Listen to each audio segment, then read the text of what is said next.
As-tu déjà ri et entendu quelque chose rire en retour? Pas quelqu'un, quelque chose. Tout a commencé avec Ethan Miller, 17 ans, un garçon discret qui aimait dessiner des monstres pendant les cours d'histoire. Mais ce n'étaient pas des dessins normaux. Ils étaient tordus, de petites créatures ricanantes avec des bras beaucoup trop longs et d'immenses yeux noirs. Il appelait l'une d'elles la Bubu. Aucune idée d'où vient ce nom, dit-il un jour à son amie Chloé. Il s'est juste un peu soufflé dans ma tête. Elle a ri, pensant que c'était une blague. Ce n'en était pas une. Cette nuit-là, la mère d'Ethan l'a entendu rire dans son sommeil. Pas un petit rire.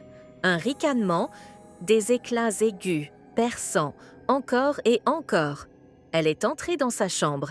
Il était assis dans son lit, les yeux grands ouverts, fixant le mur. Et il riait toujours. Ethan? Il n'a pas répondu.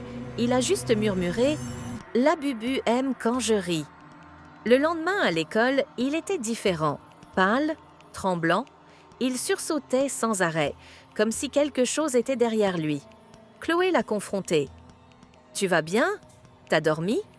Ethan a cligné des yeux lentement et a dit « J'ai pas dormi, lui oui, la Bubu dit que je suis drôle. » Elle pensait qu'il devenait fou, mais cette nuit-là, elle l'a entendu, elle aussi. En se brossant les dents, Chloé a entendu un son doux dans le couloir. Un petit rire, léger, enjoué, inhumain. Elle a ouvert sa porte, rien. Mais son téléphone a vibré. Un message d'Ethan. « Quoi que tu fasses, ne ris pas. » Elle s'est retournée, il y avait une poupée sur son lit. Des yeux de travers, un large sourire cousu. Des bras recousus, enroulés autour de son propre corps, comme si elle se serrait elle-même. Puis elle a ricané, elle a crié, et les lumières se sont éteintes.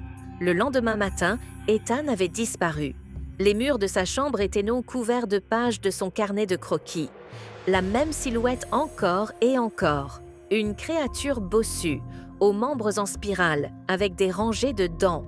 Sous chaque dessin, un seul mot, griffonné à la main jusqu'à déchirer le papier « La Bubu ». Plus personne ne se souvenait d'Ethan après ça, ni les professeurs, ni même l'administration. Son casier était vide, son nom avait disparu des listes de présence. Chloé a essayé de signaler sa disparition, les policiers ont ri, mais pas normalement, comme lui, ce même rire brisé. Cette nuit-là, elle a brûlé la poupée. Elle a prié, elle est restée éveillée, et pourtant, le ricanement est revenu. Depuis le miroir, depuis sous le lit, depuis l'intérieur de sa propre tête. Tu as ri, maintenant je fais partie de toi. Les gens disent que la Bubu n'est ni un fantôme ni un démon.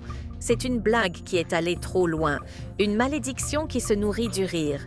Plus tu ris de lui, plus il s'approche, plus tu le trouves drôle, plus il est difficile de t'arrêter. Jusqu'à ce que, finalement, tu ris dans le noir, seul, et il rit avec toi.